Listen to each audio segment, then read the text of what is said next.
Barren woman built her hut by the forbidden river, unaware the water spirit watched. They said the forbidden river would claim anyone who dared sleep beside it, that its waters whispered to the trees and lured the barren, the broken, the banished. No one ever returned the same, if they returned at all.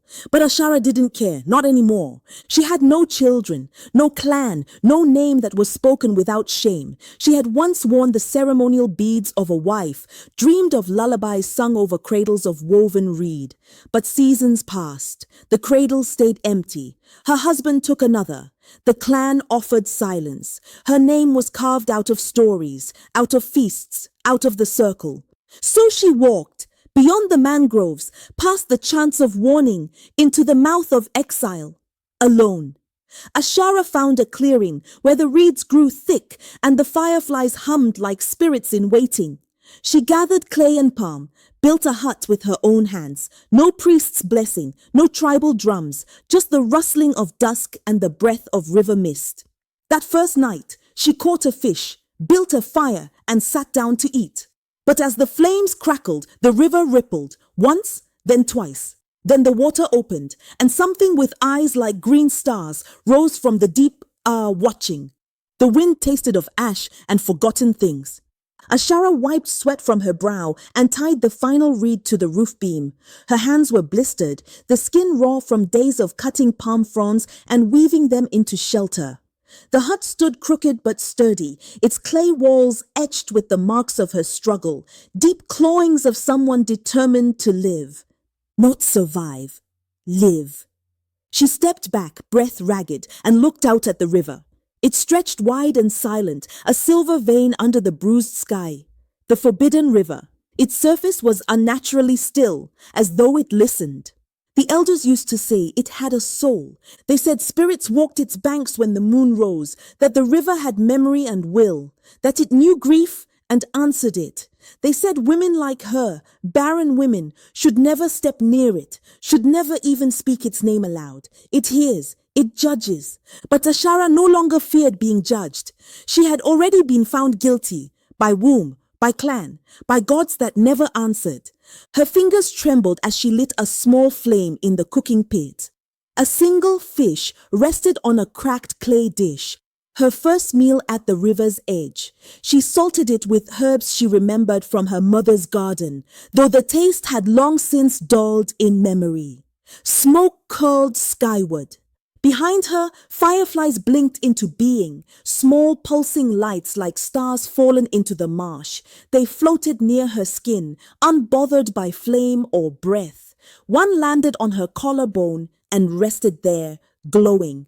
Ashara looked down at the scarred lines on her arm, marks she made herself, each one for a season without blood, without child, without mercy. A sound broke the silence. Ripple. She turned slowly toward the river. There was no wind, no bird call, no frog song, just that ripple, then another.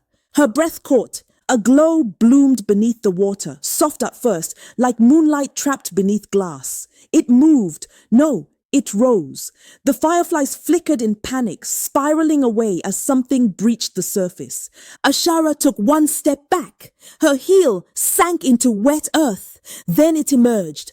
Not a fish, not a spirit in the shape of mist. A woman. No, something wearing the idea of a woman. Her skin shimmered with fluid light, blue and green lines, like veins of energy pulsing across her frame. Her hair moved like water under moonlight, floating without breeze. Her eyes glowed, not yellow, not white, but an ancient green that made Ashara's chest tighten. She stood ankle deep in the river, silent, watching. Ashara could not move. The figure took one slow step forward, water parting around her without a sound. Her voice did not come from her mouth, but from the air itself, from the reeds, the mist, the flickering fire. You built your home in my silence. Ashara's knees buckled. She dropped to the ground without knowing why. You broke the current that binds the heart of this river. The fish, the fire, the well she had dug upstream. Ashara's lips parted, but no sound escaped. The spirit stepped closer. Now the river will break you unless... Her voice dropped like rain striking skin. You prove your worth to the water. Ashara didn't remember falling asleep. She woke to the scent of wet clay and smoke, the hut dim with the bluish hush that came just before dawn. Her fire had burned to a glow. The fish lay uneaten, dried at the edges, like it had waited for her but gave up. She sat up slowly, limbs sore from the ground and the weight of what she'd seen. Had it happened? Had she imagined it? The river spirit's voice still echoed in her mind, soft as a lullaby, sharp as judgment. You broke the current that binds the heart of this river. Now the river will break you, unless... Ashara's heart beat louder than her breath. She stepped out of the hut into fog-thick morning. The river was calm again, innocent. Birds called from the mangroves now, as if the world had resumed. But something felt different. The trees didn't rustle quite right. The mist didn't move the same. And there, barely visible against the surface of the water, light. It shimmered in slow spirals. Not sunlight, not reflection. A glimmer. Ashara squinted, stepping to the water's edge. Her foot brushed a reed and it shrank. Not from touch, but from awareness. The river was awake. She dropped to one knee and dipped her fingers into the shallows. The water was warm, not heated by sun, but pulsing, alive. Her skin tingled, the scars on her arm prickled like they recognized this place. Then the glimmer spread. Rings of pale bioluminescence bloomed across the surface in a wide, slow circle. From the center, a shape began to form, not rising this time, but appearing just below the surface. A face. Eyes closed. Ashara stumbled back, her breath caught in her throat. The vision faded in seconds, replaced by her own reflection, tired, worn, afraid. She knew what this was. A summons, not of words, of presence. She'd trespassed. She'd bent the reeds of a sacred current, dug her drinking trench across the river's lifeline. She thought the water would be like any other, obedient, passive. But now it watched. She gathered her shawl and walked the edge of the river, following the strange light. Her bare feet sank into mud, the ground soft and pulsing like a heartbeat. She'd find the place where the current split, where she split it. She'd undo what damage she could. Maybe the spirit would let her be. But as she rounded a bend where trees tangled like roots in the sky, the light disappeared and the smell hit her. Rot. Water that should have flowed was now stagnant. The current she'd rerouted had blocked a bend in the river. Dead fish floated belly up in pools gone sour. Reeds wilted. Flies buzzed like angry prayers. Ashara sank to her knees. This was her doing. She hadn't meant harm. She only wanted to live, to drink, to build something for herself. But the river didn't care about reasons. It remembered only results. "I'll fix it," she whispered. "I swear." The words were for herself, but the moment they left her mouth, the water rippled, a slow answering breath. Then came the fireflies, hundreds of them, maybe more. They rose from the reeds, flickering in synchronized spirals, forming a shape overhead. A symbol. Ashara didn't recognize it, but her body did. Her bones felt it. Her womb ached with it. The river had listened, and it had answered. The river was too quiet. Ashara stood in the shallows, her toes curling into silt. The moon was gone, devoured by mist. And yet the river glowed, soft rings of light pulsing across the surface like breath. She had tried to fix it, dug through mud upstream, pulled reeds, reopened the trench she'd carved, but the water remained still, thicker, as if wounded. She didn't know if the spirit was real, but something had changed. The glimmers brightened, then the surface shifted, not with ripples, but with form.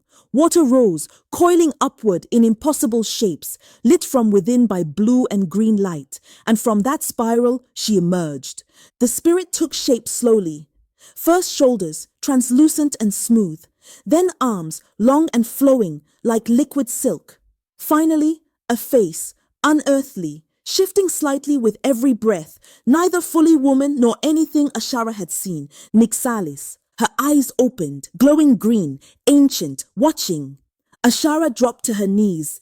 The spirit hovered above the river, not touching it, not rising from it, but of it. You broke the rhythm, the voice said, not from her mouth, but from the water, the reeds, the very air. I didn't mean to, Ashara whispered. I didn't know. But you did, and what is broken cannot remain unseen. Ashara's chest tightened. I came here to live, alone. I wanted peace. You wanted more than peace, Nyxalis replied. Her voice softened. You wanted to matter. Ashara looked down. The words struck deep. You don't know me. The spirit glided forward. Water parted without a sound. I know the hollow that aches in you. I knew it once myself. Ashara glanced up, searching that face. You? Nyxalis's light dimmed slightly. I was once the river's heart. The first humans sang to me. I gave them dreams, but they forgot their promises. They drained me, cut me into channels, buried my sisters in stone. I have watched centuries pass without offering, until now. Ashara's breath caught. Nyxalis extended one glowing hand. So I offer a pact. Ashara hesitated. What kind? Restore what was broken. Heal the sacred flow. Or... A gust of wind rushed over the water, cold, sharp. The river will reclaim its due. Ashara looked past her to the lifeless bend, the dead fish, the silence, and she understood. This wasn't a curse, it was justice. Ashara didn't sleep that night. She sat beside the dying fire, staring at the water long after Nyxalis vanished into the river's depths. Her presence still lingered in the mist, in the glow that hadn't fully faded. The word pact echoed in her chest like a second heartbeat. What did it mean to heal a river? She wasn't a priestess. She had no rights, only hands, scars, and a fierce, hollow hope that she had tried too long to ignore. At first light, she gathered reeds and carved a small boat. She filled it with herbs, river stones, and the fish she hadn't eaten, a gift, an apology. Kneeling at the water's edge, she pushed it out into the current. The river hesitated. Then the tiny offering caught a ripple, circled once, and vanished into the mist. She waited. A breeze stirred. Not cold, not angry, accepting. And then came the voice, not spoken, but felt. This is not enough. Ashara swallowed hard. The current must run. The wound must close. You opened it. You must go where it bleeds. Ashara knew what that meant. The dead bend, the poisoned split, the buried root of it all. She rose slowly. She would enter the river's heart, not to beg, to make it whole. By the second day, the marsh began to stir. Ashara felt it in her bones first, a deep pressure beneath the soil, as if something massive turned in sleep far below. The reeds around her hut swayed without wind. Frogs that once sang through the night had vanished, and when she stepped barefoot into the water, it pulled at her. Not like a current, like hunger. She walked to the poisoned bend again, hoping her small rituals had helped. But it was worse now. Algae had bloomed thick and black. Fish carcasses floated in bloated clumps. Even the air tasted metallic, sharp as blood. She knelt, pressed her palm to the water. It was fever warm, and beneath it, movement, slow, circular, like something vast coiling below the surface. That night, her hut trembled. She was mid-dream, fragments of Nyxalis's eyes, of a cradle rocking on river currents, when the ground shook hard enough to crack her cooking bowl. The walls rattled, clay dust fell like ash. Ashara grabbed her staff and rushed outside. In the distance, the mangroves leaned, the marsh groaned like a wounded animal, and in the sky, a strange halo, thin, pale green, hung where the moon should be. Ashara gripped the earth beneath her. The river was warning her. If she didn't find the wound, if she didn't heal it soon, Nyxalis wouldn't wait. And this time, the river wouldn't whisper. It would flood. Ashara followed the river upstream at dawn. The water ran slower now, as if resisting her. She moved through vines and thorns, through the hushed green where even birds did not sing. The marsh narrowed into twisted groves, where tree roots curled like claws and moss draped low as veils. She reached the old split, the place where she had carved a trench days ago to draw water for her hut. It looked different now. The earth had sunk in strange patterns, spiraling inward. The water here was almost still, and then she saw them. Marks, not natural ones, carvings etched deep into a fallen stone near the water's edge. Glyphs she didn't recognize, but felt.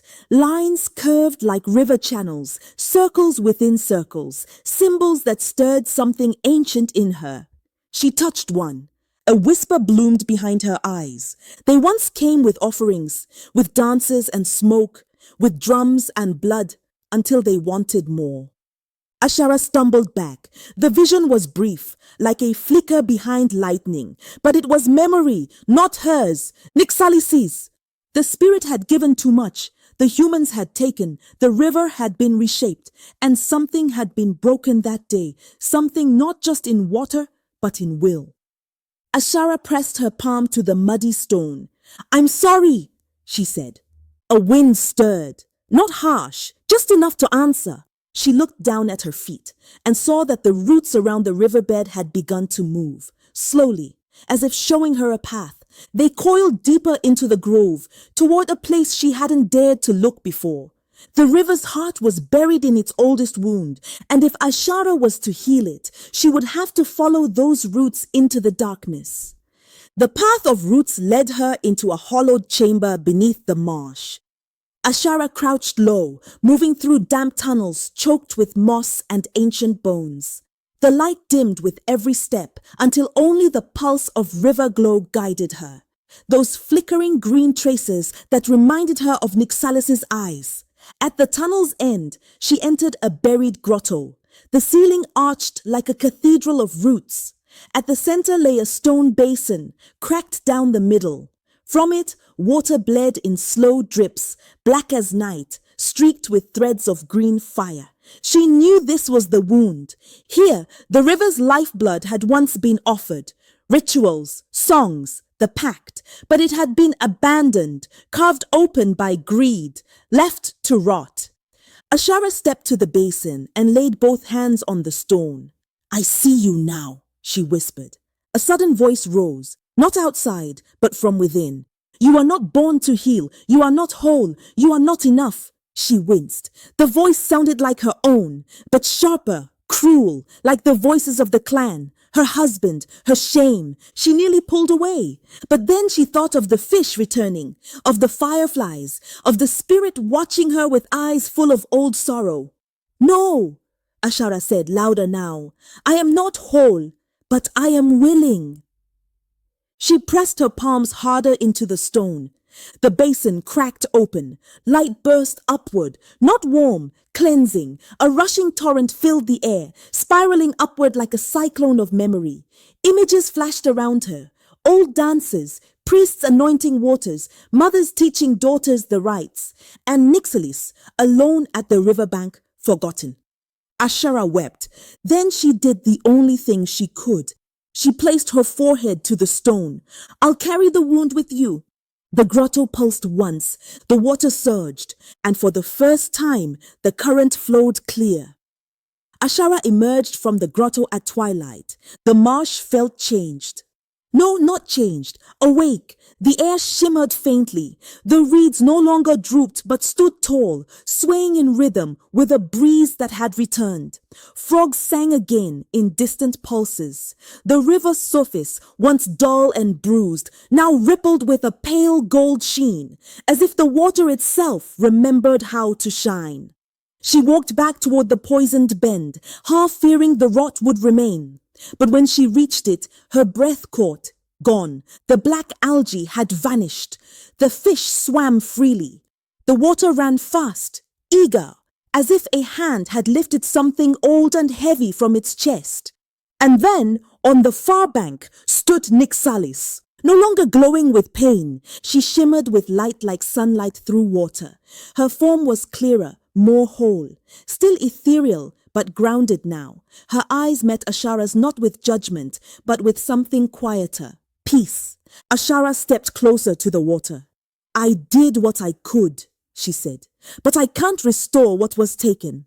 Nixilis nodded. No, but you chose to give back when you had nothing. That is enough. Silence stretched between them, soft and full. Then Nixilis reached into the water. From it, she drew a single reed, silver-veined, pulsing faintly. She held it out. Ashara took it with both hands. Plant this, the spirit said, where your heart aches most. Ashara held the reed against her chest. The water behind Nixilis brightened, lifting in small dancing spirals. Her body dissolved into it, graceful, unhurried. The river was whole again, and so in some way was Ashara. Ashara planted the reed at sunrise. She chose the earth beside her hut, the place where she had first knelt, alone and unwelcome. The ground had softened overnight, rich and damp with the river's restored breath. Her hands worked with purpose, not desperation. As she pressed the reed into the soil, a breeze stirred. Not just a breeze, a song, faint, like distant humming. The reed glowed faintly, then rooted itself deeper, as if it knew it had finally come home. Ashara sat beside it, hands muddy, chest quiet. She no longer heard silence as emptiness. The hush around her was full now, with memory, with presence, with meaning.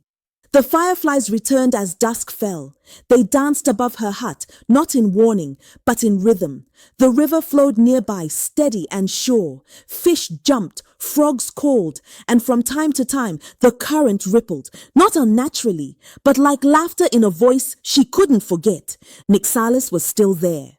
Not always seen, not always heard, but felt, and in that quiet, Ashara finally allowed herself to hope. She gathered reeds and clay, not for defense, not for survival, but for building something lasting. When the first traveler arrived weeks later, lost and limping through the marsh, she did not turn them away.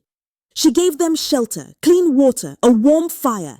And when others followed, outcasts, wanderers, those with nowhere left, Ashara welcomed them all.